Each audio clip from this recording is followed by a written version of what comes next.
Mercy Ketty. Across the country, thousands of young people just began the fall semester at college. Many are studying for a career they may have for the rest of their lives. But for one Hunter College student, a divine intervention is taking him closer to a calling of a lifetime.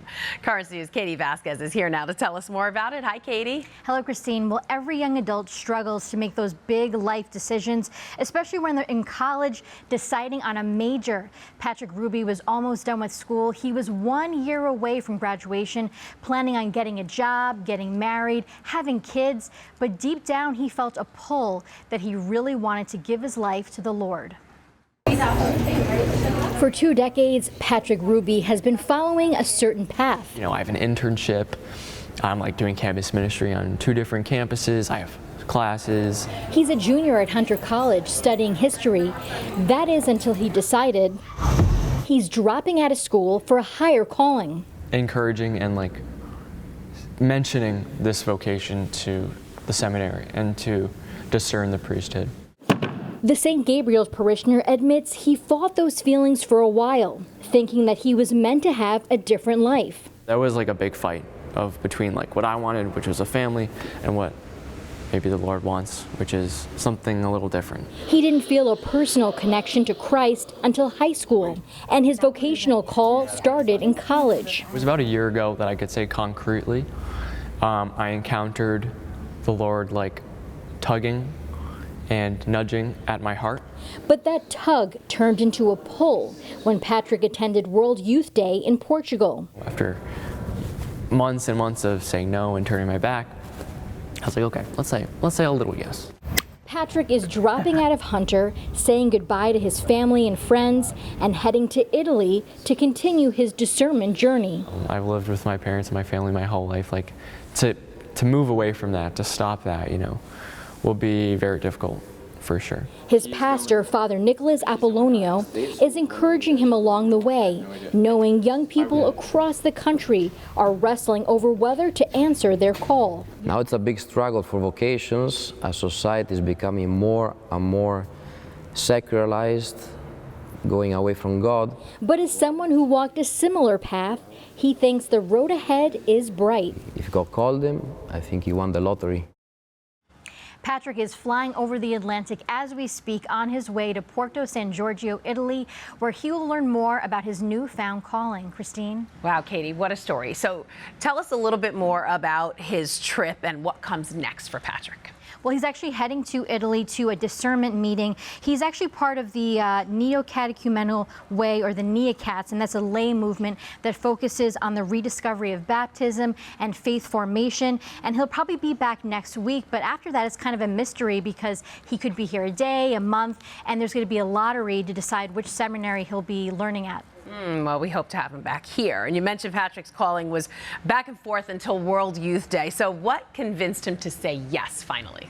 Well, definitely being in World Youth Day, those days of prayer in Portugal, they were pretty crucial for him. And he said that something inside him just told him that this was his calling. When he stood up during the vocational calls, he said he just knew he was ready to move on and answer the call to serve God's people. Wow, I love it. Great story. Thanks so much, Katie. A statue of Mary that was once vandalized now stands again at a Queens church. Brooklyn Bishop Robert Brennan blessed the new image of Our Lady in front of St. Anne Church. The old image was desecrated last October when a man drove his car onto the parish lawn and repeatedly hit it in the face. The image shocked the Queens community and Pastor Father Jose Diaz, who witnessed the attack. But he says the incident has also united the church. It's brought the community together in a very real way, and I think we saw that tonight. And so people have really shown their support, their love, by their prayers, their donations, just all across the board. The light overcomes the darkness. The suffering releases love. Hatred releases mercy. And indifference releases deeper faith. The new statue hails from Italy. It is a foot taller than the old one and is made of marble. Bishop Brennan recognized some lay leaders over the weekend.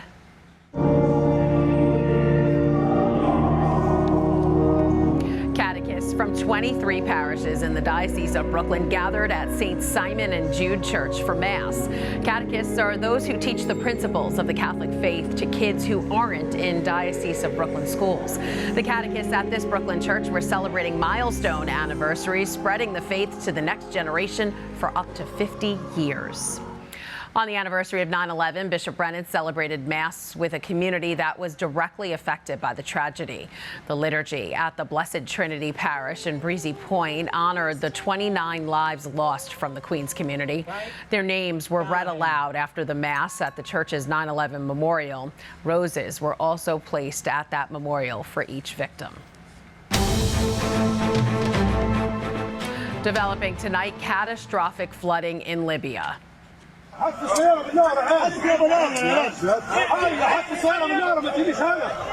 Emergency workers desperately trying to rescue people from floodwaters after dams broke, washing away entire neighborhoods in the eastern city of Derna. Local authorities say at least 2,300 people have died and 10,000 people remain missing in the unprecedented flooding.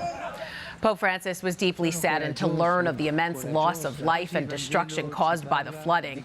The Holy Father sent his condolences to the people of Libya, assuring those affected of his prayers for the souls of the deceased and all who mourn their loss. Pope Francis is also praying for Morocco. During Sunday's Angelus, the Pope asked for prayers for the victims of the Moroccan earthquake that killed more than 2,900 people. The Holy Father saying he's praying for the injured and the dead and their families. He also thanked the rescue teams and everyone working to alleviate the sufferings of the people of Morocco. Caritas International joined Pope Francis in extending condolences to the Moroccan earthquake victims. It has put in place an effort to provide aid to Morocco. If you'd like to help, go to caritas.org and click on the donate button. The earthquake, with a magnitude of 6.8, was the largest ever recorded in the region in over a century. Finally tonight, a sign of hope in the sky last night.